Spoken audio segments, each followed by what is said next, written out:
this is an iHeart podcast. Guaranteed human. Friday. Kick off the Winter Olympics in style with the opening ceremony from Italy, featuring a special performance by Mariah Carey. Celebrate the greatest athletes from around the globe as they come together to go for gold. Lindsey Vonn, sensational! The opening ceremony of the Winter Olympics. Ilya Malinin. Redefining the sport. Friday at 8 Eastern, 7 Central on NBC and Peacock. Body Bags with Joseph Scott Morgan. I just got back from Great Britain. I spent most of the time that I was over there in London, and people over there are just remarkably friendly. And here's why I know.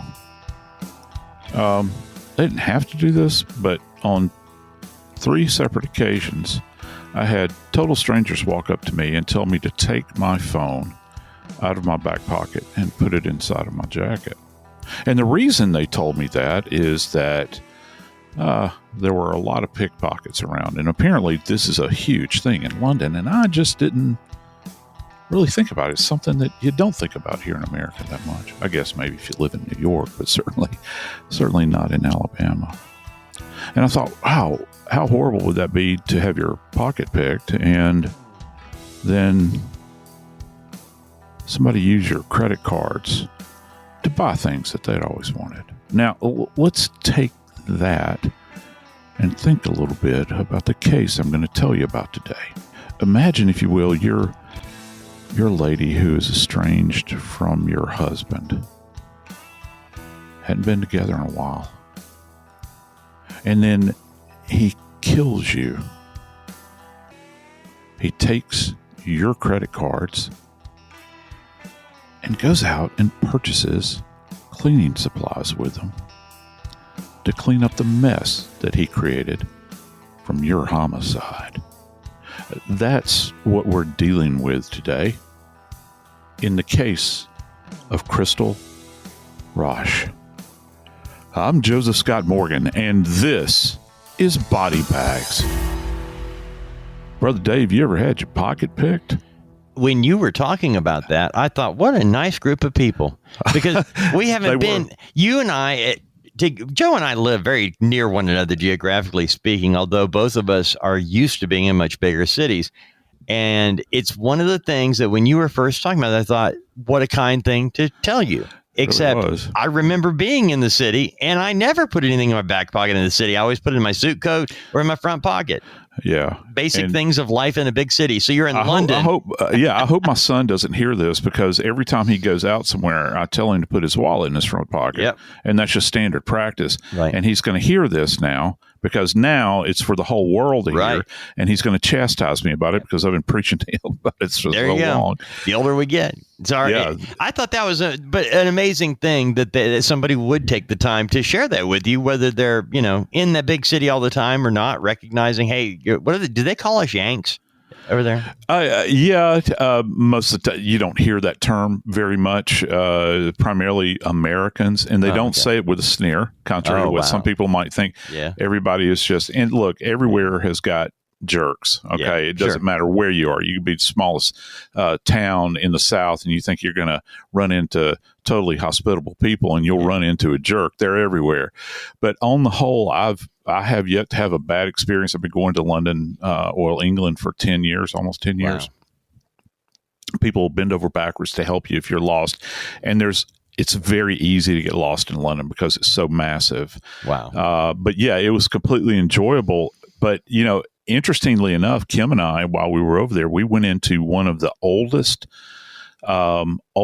pubs, still operational in London, and there was a sign when we walked in next to a Guinness beer ad, an old Guinness beer ad. They had a sign adjacent to it, and it says, "Take care, there are thieves about." And wow, that's kind of chilling, and there was more than one sign like that in this same specific. Of course, where this pub is, Dave, is actually located in Whitechapel, where Jack the Ripper perpetrated all of his cases. Wow. So I don't know. Maybe there's maybe that's when they put the signs linkage up there. I don't know. Nefarious behavior. I will tell you the way that you brought it in there. In this day and age, when somebody does get a hold of your credit cards, debit cards, they can trash you pretty quick. I actually was I was in a college town and had to stop and get gas and needed some cash for where I was going. So I went and used a teller at a convenience store. And 2 hours later, I get a buzz on my phone from my bank because there's somebody 600 miles away trying to buy groceries and they're like, it's impossible. This doesn't make sense. And I was able to stop the account, shut everything down. I got hacked at that college town convenience store with my teller machine. So people can nail you quickly. And I'm glad you brought that up because it wasn't a stranger danger that got her and the money. It was somebody that she had shared a life with. And police found out that Crystal Rasch and her husband, Zachariah Rasch, they did have separate bank accounts and they did not plunder each other's accounts. They were separate. And they were kept separate, that neither one had permission from the other, even in their married life, for going into that account. And when the police are talking with Zachariah Rasch, that became an important part of this case because Crystal Rasch went missing and they weren't even exactly sure when she vanished. How many times have we had that on this show, Joe, where we have a story about somebody who vanishes and the closest person to them doesn't bother to report them missing ever? It was her husband didn't. He's the last person known to be with her. He doesn't report her missing. Her stepmother does. Yeah. So we're talking literally, I think 12 days downrange, right? From when she was last seen. We have to back up and say that she was last seen or known, to be alive back on June the 11th. She was not reported missing until June 23rd. So there's this big delay. Right. And as we have talked about on body bags beforehand, the longer we move down that timeline, the more things get diminished. As a matter of fact, not only do things get diminished by time and wear and all those sorts of things that we look at as these kind of outside factors in cases, but also they get diminished by further nefarious activity. So if you've got this huge gap of time, Dave, and you have a suspect that still has control over, say, for instance, a human remain, then it's during that period of time this individual can do just about anything that they want to do with a victim's body. And in this particular case, there are some pretty ghastly things that have happened here, my friend. Let me ask you this, Joe, because you mentioned June 11th. That's our starting point. That's the last time anyone remembers seeing Crystal Rasch. And actually, the proof is in the pudding. Crystal Rasch was seen at a thrift store with Zachariah Rasch, her husband. Now, granted, he is estranged, okay? She has filed for divorce. They are not living together as husband and wife. They're in the process of a divorce that was instigated by Crystal. But they are seen together on surveillance cameras in a store shopping together on June 11th. But what gets this whole ball rolling is that's the last time, because as the days go on and she doesn't have a lot of contact with people, and finally her stepmother sees her car. Her stepmother sees Crystal's car and realizes she hasn't talked to her, not getting return calls or return messages. I mean, these little things start piling up. But when friends started getting messages from Crystal, the messages didn't ring true. And so as police get notified on the 23rd by Crystal's stepmother, can't get her car's over here, I don't know where she is, would you do a quick check on this for me? The police are already almost 2 weeks behind the 8 ball. Yeah. So they start digging through everything, and that's what led them to bringing in Zachariah Rasch. They wanted to know, why were you shopping? Why were you buying cleaning supplies? And why are you using Crystal's bank card? That doesn't seem to be the proper thing for an estranged husband to do. No, it doesn't. And here's kind of an interesting little tidbit here. If you want to kind of get an inside peek at all this, Dave, you look back, retrospectively, I think, kind of conducting this retroactive investigation where they're going back. Is that normal?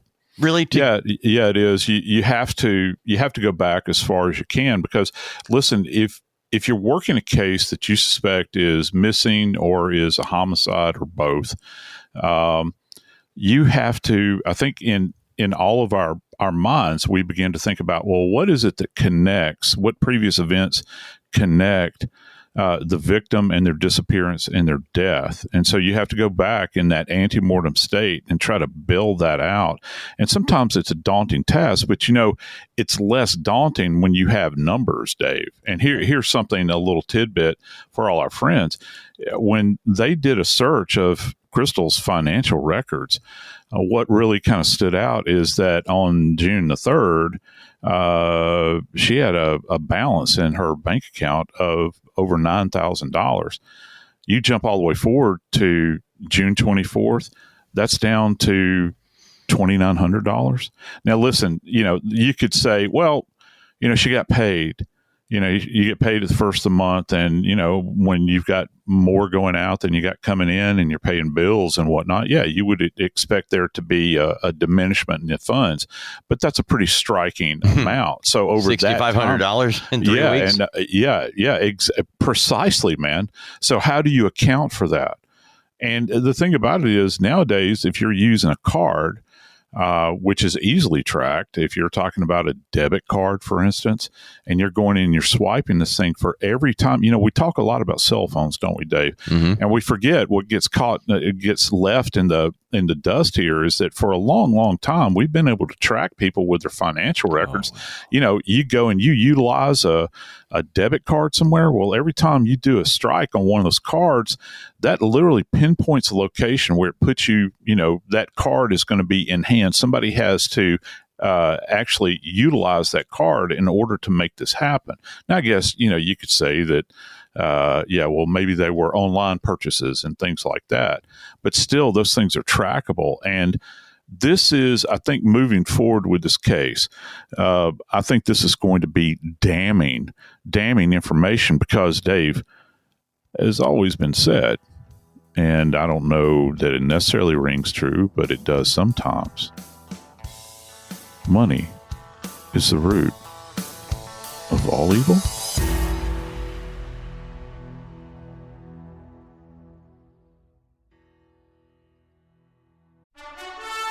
Friday.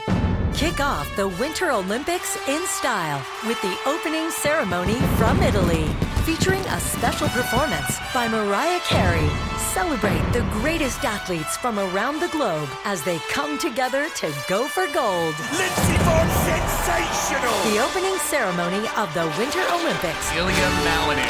Redefining this sport. Friday at 8 Eastern, 7 Central on NBC and Peacock.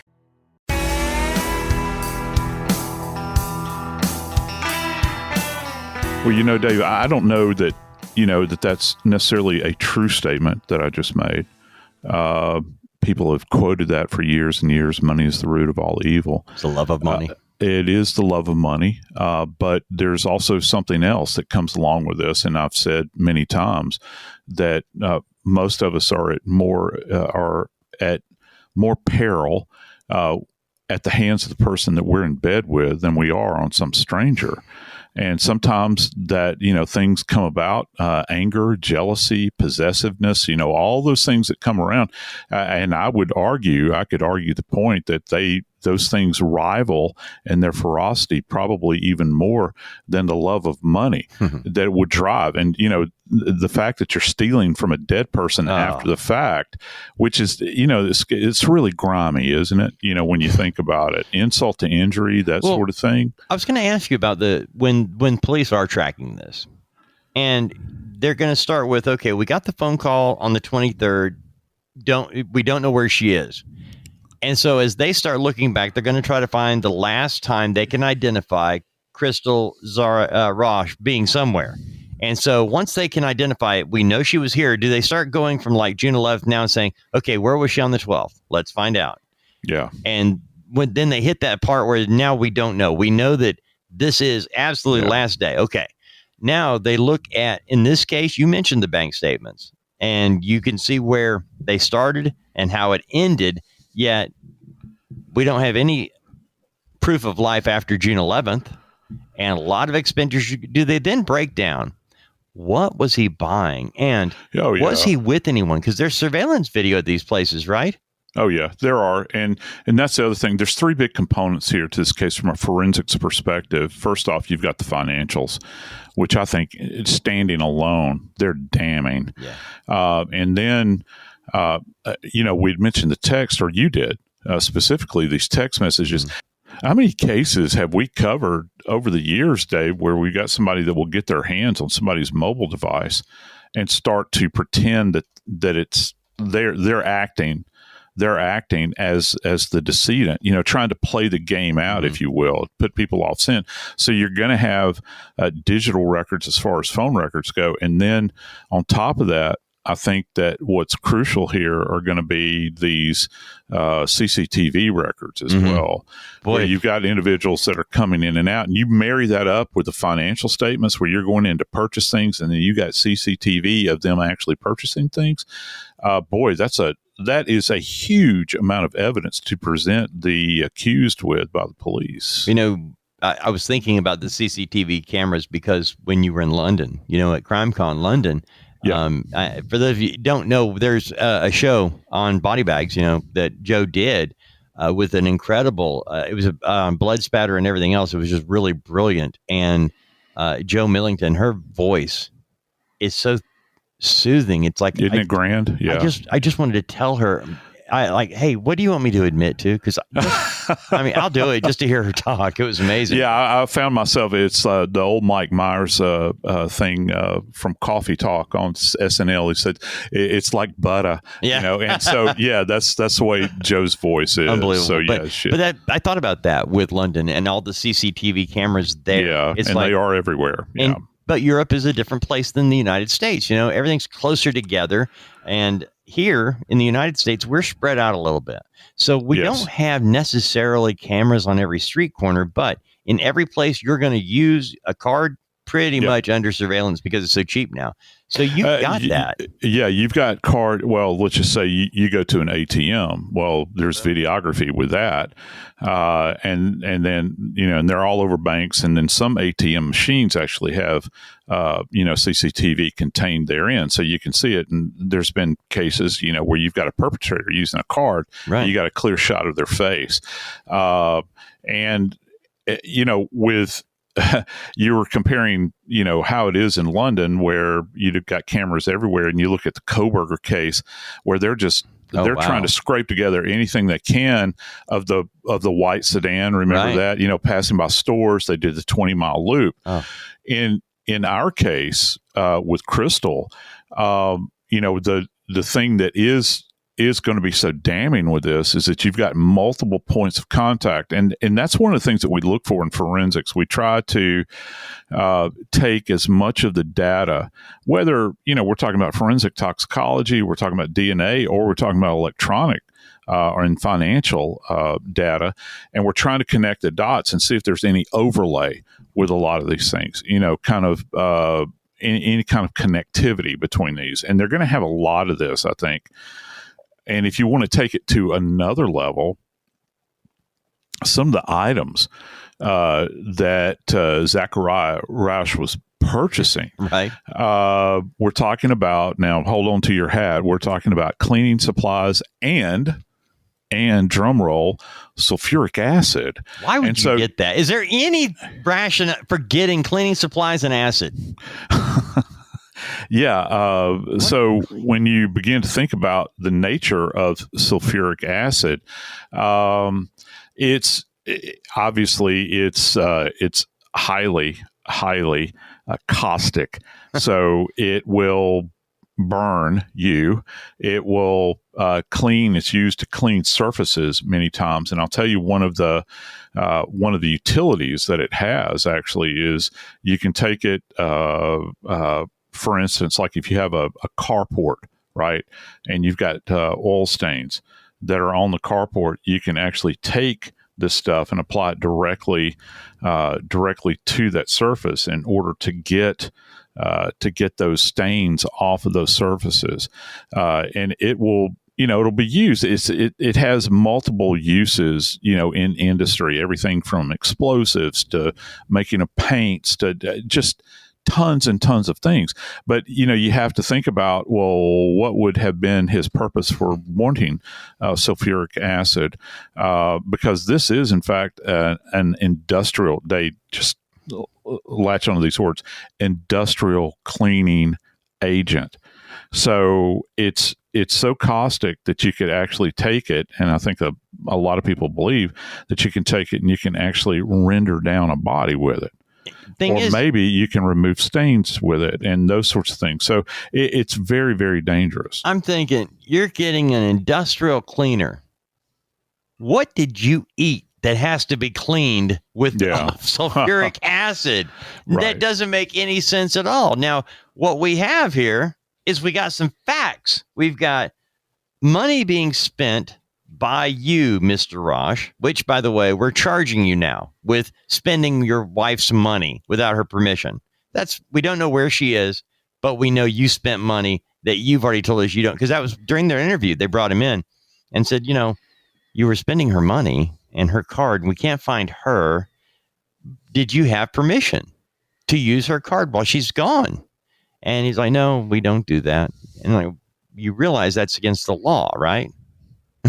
And so they charged him. And I'm glad you brought that up, Dave. That's a salient point, because if you suspect somebody, and we see this played out over and over in crimes, and I urge anybody that follows true crime, you look for these individuals where the police are looking to charge them with something more specific, probably more horrific, and they will find secondary charges to hang on them just so that they can hold them on this. But, the fact that this was a theft of thousands of dollars, first off, just the theft alone puts it into the felonious category. So you're talking about a felony that you're being charged with. In most states, you look at the way it has been in the past. If you steal something of value or like an item, or if you steal monies and it's over $499.99, that's a felony count. And so every time you go and you withdraw, say for instance, something above that level, these would be individual counts that you could credit them with and hold them there. And so you can present this to a magistrate and say, look, sir, we've got this individual we're charging. He's got multiple felony offenses that we're charging him with. We need to make sure he doesn't get out of jail. And all the while in the background, the police are working the case of Crystal, who to this point is missing. You have no idea what's happened to her, but what you do know is that she's being robbed, and the individual that robbed her has gone out and purchased items that would be consistent with trying to eradicate any kind of evidence either of the body or the spilling of blood. And I think that those, you couple all of that together, they had to hold this guy, Dave. I was thinking about other crimes we've covered where police ended up charging suspects with other crimes, trying to put them on ice a little bit to get to the bottom of it. And what came to mind was Haley Cummings, the little girl who went missing in the middle of the night when her 17-year-old babysitter was watching her and her dad and the babysitter getting married. And anyway, they had them charged with a couple of different crimes along the way. And it was a substantial amount of time. All the while, I thought the charges seemed to be pushed a little bit to keep them in jail separated, to get them to talk about what happened to Haley, and that never happened. We still don't know what happened to Haley Cummings. But in this case, we've got a guy who has, by his own admission, admitted to a crime. of using his wife's money, her card, her account that he wasn't entitled to because he told them, no, we don't. She's not allowed to use mine. I'm not supposed to use hers. So there you go. We're going to lock you up for this one. Think about that for a little while. Yeah, and the motivation behind this is to make sure that you're keeping them off the streets because, okay, let's just say we've already got this gap of time where Crystal's been missing, right? Right. I mean, by our own admission, we talked about this in the first segment of our program, where she has been missing these many days, and Lord only knows what has become of her remains at this point in time. Well, let's just say you get this individual incarcerated, you don't hold them, or you decide not to effect an arrest on him early on, well, you're just giving him more time because if he knows where she's at, he can continue to do whatever it is that he's doing with cleaning supplies. That did not even occur to me. And so, the more time you have where he's out walking the streets, the colder and colder this case becomes. And that's always a problem. But you know what? I think the police happened upon something that would make even the strongest among us shudder in horror.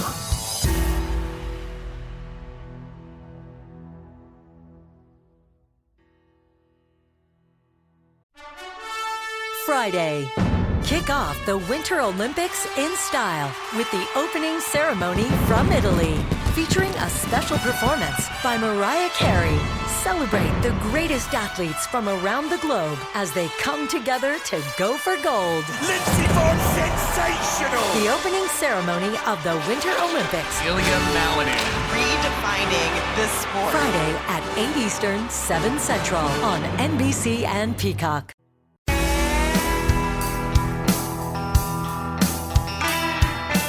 Dave, I want to throw a list out to you, brother, and kind of get your reaction to this. All right. So you're a cop, right? You're a detective, and you get your hands on a suspect's phone, and you begin to break this thing down to check out what kind of searches they've been doing on the phone. Just bear with me now and listen to this list that I'm going to give to you. You've got on here May 28th. You've got searches relative to gunshot wounds to the chest versus the head. All right.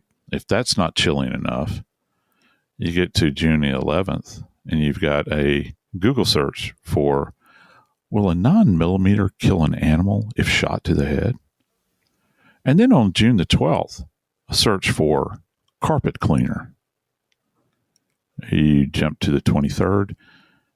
Hey, here's a question that's been posed in a search engine. Can police get search warrants on Sunday in Wisconsin? Kind of odd. On the 24th of June, search queries included sulfuric acid, including, is sulfuric acid flammable? And let's finish it off with this one.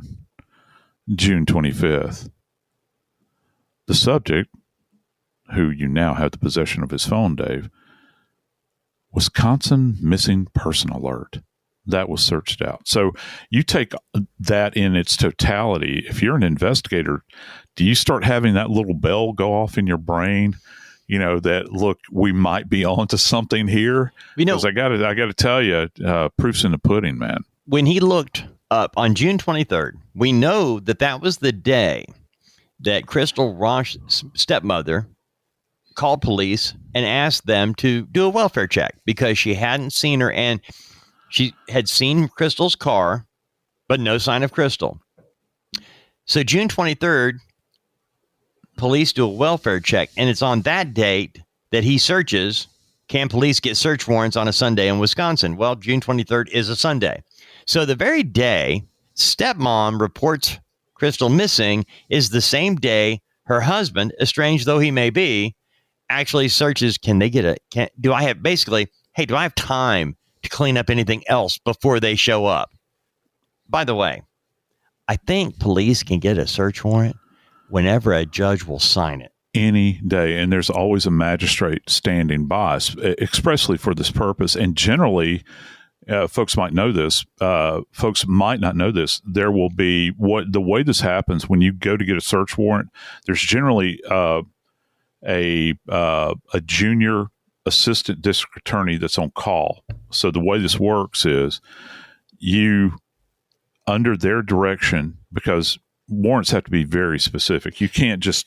Can you tell us, explain that a little bit, Joe? A lot of people don't know. Until I started actually covering a lot of crime, I didn't realize I thought they could just say, I think Joe Scott Morgan has XYZ in his house, and this is why I think it. And the judge goes, okay. And that's not it at all. They actually have to do some very specific crafting of the case. Yeah. The search warrant alone will tell you what police already know. Yeah, what they already know. It's a big reveal. The old adage, a wide net catches a lot of fish, does not apply to a warrant.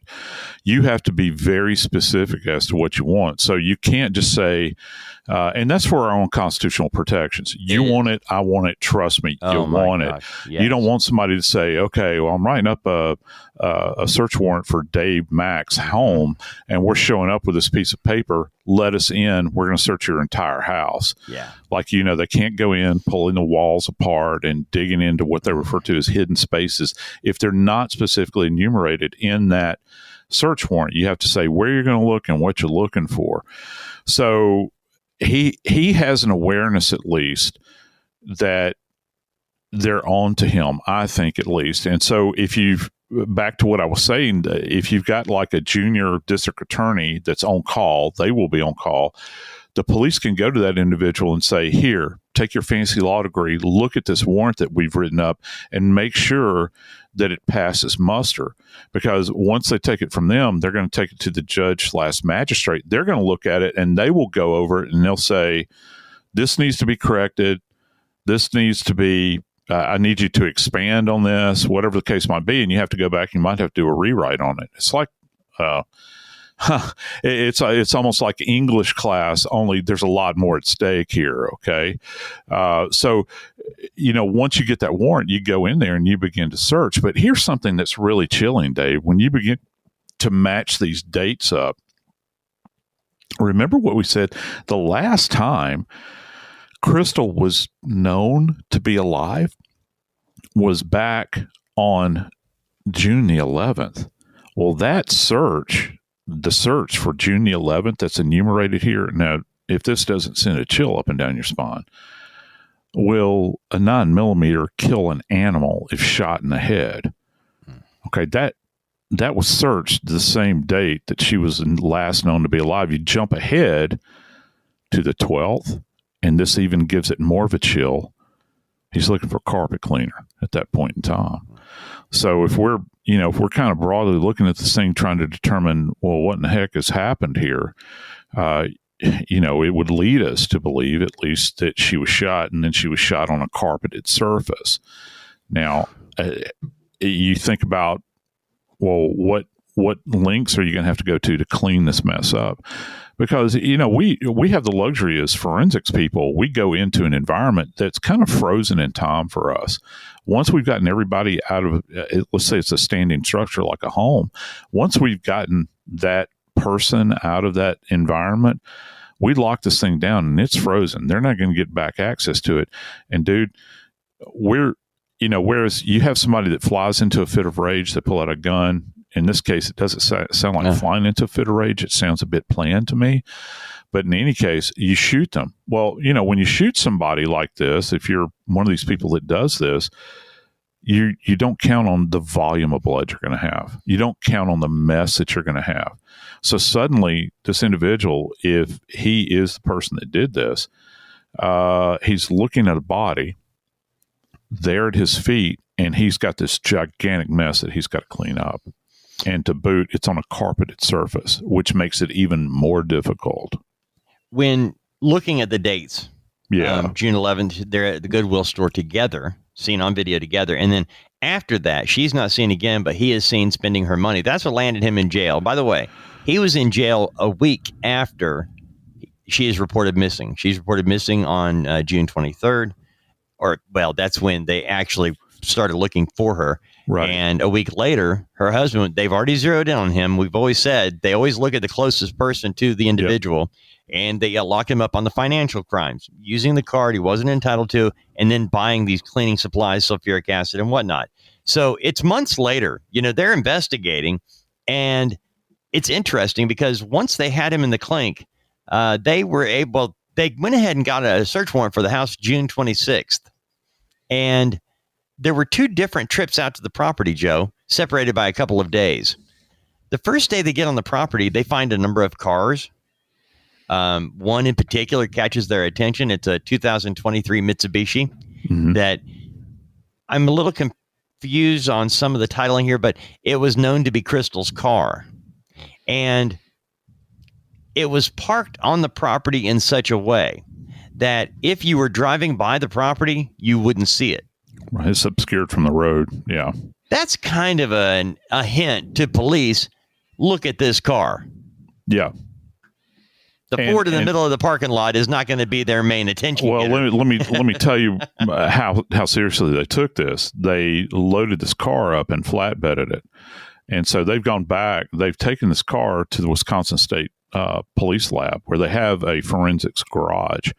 And so when we can take a car into a garage like this, we have everything at our disposal, everything from alternative light sources, which you're talking about like infrared, these sorts of things, where we've got these different spectrums of light where we can analyze things, because, just a regular household lighting situation is not the most ideal environment. Certainly flashlights aren't, to pick up on little nuances. You use the light source that you have, and certain things will rise to the top. You might even have to wear special glasses to look through in order to facilitate this analysis. If you're using certain types of light sources that we utilize in crime scene investigation. This is kind of the stuff we see on TV then. Yeah, it really you do is. see it, and it's very dramatic, and I got to tell you, it's very boring and it's tedious when you're going until you through see it. Something explode on the screen. Yeah. At that moment, Tom, it's almost, it's almost a eureka moment, but part of you is kind of expecting to see it. And so when you find it, you try to remain as clinical and detached as you can, because you have to document this very, very thoroughly while you have that car. And also, here's the other thing. If you get that car in there and you've got evidence that some type of trauma has taken place in there on any level, you have to make the decision, well, am I going to cut this piece of carpet out? Am I going to take the headliner out? Am I going to take the entire seat? Dave, I've been in courtrooms where it seems like piece by piece, they brought an entire car into a courtroom. Of course, I'm going over the top with that, sure. But every internal element of the car, in the cab of the car, has been brought in. Steering wheels, gear levers, dashboards, seats, headliners, carpeting, everything. And so after it's been tested, you try to determine, first off, what is it? If you're looking for blood, you don't know that that's blood when you see it. Okay, if it's blood, is it human blood or animal blood? If it's human blood, then what type of blood is it as far as blood typing? And then DNA-wise, you go back and you try to determine if this blood belongs to the individual that might be missing. And so, but you want that car in an environment where you can really go through it with a fine-tooth comb. But they had something else, didn't they, Dave? They didn't just have the car that they were looking at. They found elements out. Well, they found burn residue. They found burn residue in the yard, and this is what got my attention, Joe, because of a couple of cases that we've done. I knew right away. In a number of places around this great nation, we have burn piles in our yards and fields and things like that. Yeah, but a burn pile is different than a burned area. You can tell at my house where the burn pile is. Right. At this particular house, they called it burn residue. Yeah. They could tell there had been a fire here. That to me meant not a burn pit, burn pile, but a fire took place in this spot, not a regular burn place. Yeah. I don't know if that's true or not. It just struck me like that. And it's the wording is odd in this particular case. It sounds almost like it was randomized, but here's the thing about it, Dave, is that when they begin to kind of sift through this area, they do begin to turn up. Now they've reached a point now in this investigation where they have had to reach out to a forensic anthropologist. What does that mean? Anytime you do that at a scene, first off, you're either recovering something that you don't know what you are recovering. Okay, as a cop, and generally what will happen, you'll see something odd on the ground, and it's one of those moments. It's one of those moments, and I've been part of them several times over my career. It's one of those moments where you say, "Freeze, red light," and everybody freezes, and you say, "I don't know what this is." And generally, you'll call one of your other colleagues over there. They'll look at it, and somebody will look at you and say, "I don't know what that is, but doggone, that looks like bone. It could be charred bone. We need to call the people at the university." And generally, forensic anthropologists, I think a lot of people think that these people have some kind of standalone office that are out there, forensic anthropologists here. It's not the way it works. There's not enough. Yeah. There's not enough I assumed work. There was. I'm not, Joe, I'm not kidding. I thought that the police know, hey, here's the guy closest. It's a Sunday. Call Bill. He's up there in Jacksonville. He can be there in 15 minutes. It's not like that. These guys are not, most of them that you come across work at a university. So they're teaching. They're doing research. That's where you're going to find most of them. Every now and then you might find an independent person that's out there that have kind of gone out on their own, but there's not enough work for forensic anthropologists to be able to do these things. Lots of times you'll find them in museums. As a matter of fact, two of the finest in the history of the U.S. Forensic anthropologists worked at the Smithsonian. And so, and that's been portrayed in movies and that sort of thing over the years. So you have to go to those types of people to get them to go out into they're going to go out in this guy's backyard and sift through his dirt pile or dirt residue. Let me tell you something. Forensic anthropologists live for this stuff. Oh. This is what they do. Okay. And trust me, it is. They wait. It's kind of like the firefighter. They're reactive. They're sitting there and they're waiting for the alarm to go off. But, here's the thing. You were talking about we're going to call Bill, they're on call or whatever.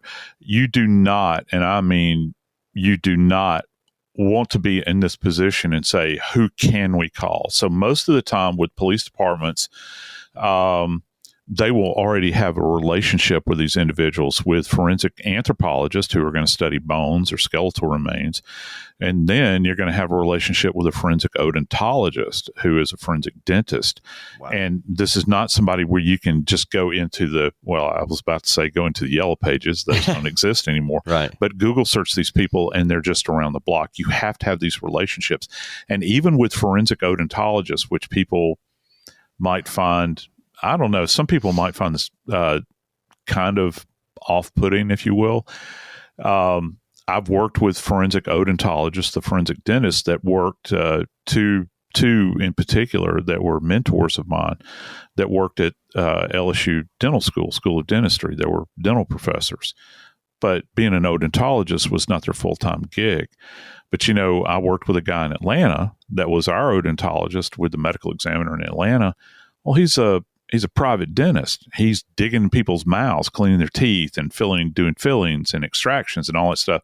Oh, and by the by, he's also doing forensic odontology, where he would go out and examine decomposing human remains and look at the teeth and remove the jaws and do all these sorts of things that those guys do.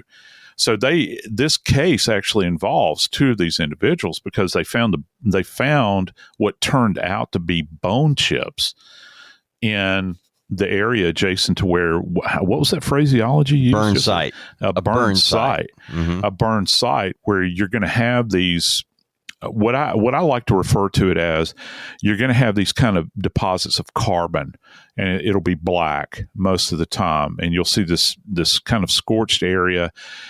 I think my question is, was this area dug out at all? And if it was dug out, how deep did it go? I actually gave you the wrong phrase. Investigators saw burn residue on June 26th, okay? Right. It was June 30th. That's when they came out there with the medical examiner and other investigators. They revisit the burn residue, and they refer to it now as the burn site. Burn site. And so what they're going to have, if they have burn residue, it's pretty clear you're probably going to have what appears to be at least maybe charred wood, charred leaves. There'll be evidence on the ground, on the surface area where something hot has contacted that area to the point where maybe you have grass that was underlying the area that is now scorched. All right. But if you're talking about particulated bone, which sounds like what we're dealing with, like bone chips, Dave, it would take, and I know I've mentioned this before, but just hear me out. It would take so much time, and time is what we're dealing with here. It would take so much time to render down a human remain to the point where you could particulate it, where you only have bone chips left. I remind our friends that, with a crematorium, which is an enclosed oven that has an ongoing natural gas supply, in order to render down an average human body, we're talking 1,400 to 1,800 degrees Fahrenheit, and that's sustained. It's the difference between, and this is so grotesque, but it is truly the difference between cooking in an oven as opposed to holding something over an open fire and cooking it. So you would, and what that means is that this would have been a labor-intensive event if they're trying to render down the body in that spot. And most of the time, once you've rendered down a body, many people will go to the next length, which will mean that they're going to try to particulate the body. They're going to try to break it down and diminish it as greatly as they can. But I think, Dave, the one saving grace here, going back to our friends in forensic odontology, they recovered a tooth, didn't they? Found a tooth. One tooth is all they're saying they found, but they found a tooth. And based on that one tooth, they were able to affect an identification, a positive identification of Crystal. And that's where we sit today. They've got a tremendous amount of physical evidence in this case. I think that the tale is left to be told as to whether or not Zachariah Rasch is going to be found guilty or not guilty. I'm Joseph Scott Morgan, and this is Body Bags.